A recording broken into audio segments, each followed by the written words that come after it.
5 милиони евра поголем буџет за здравството. В година, секторот ќе има на располагање над 100 милиони евра за плати, лекови, опрема и капитални инвестиции. Министерот за здравство Филипче најави почеток на изградбата на новиот клинички центар во Скопје и нова градска болница во населбата Аеродром. А ќе финиширале и дел од веќе почнатите проекти за изградба и реконструкција на болниците во Штип, Охрид, Кичево и Струмица.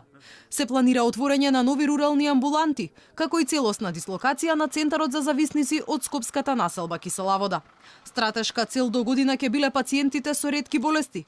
За нив буџетот се зголемува за 156 милиони денари. 2018 година за прв пат беа набавени 3 нови лекови за специфични болести, амилоидна мускулна невропатија, пластична анемија и еден нов лек за болеста Гоше, а на крајот на оваа година, веќе сега, после ребалансот, го започнуваме постапката за набавка на лекот Спинраза.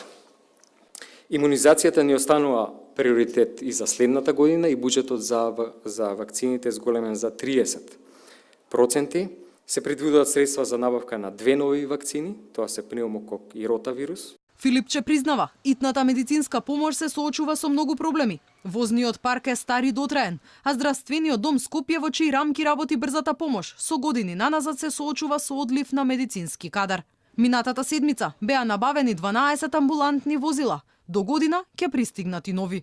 Проблемите се должат на немање на возила, во исто време огромен одлив на кадри кои заминати во странство, кои пензионирани.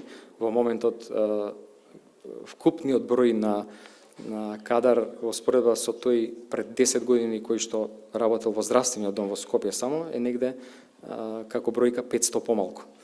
Така да освен возилата сега ќе примаме и кадар.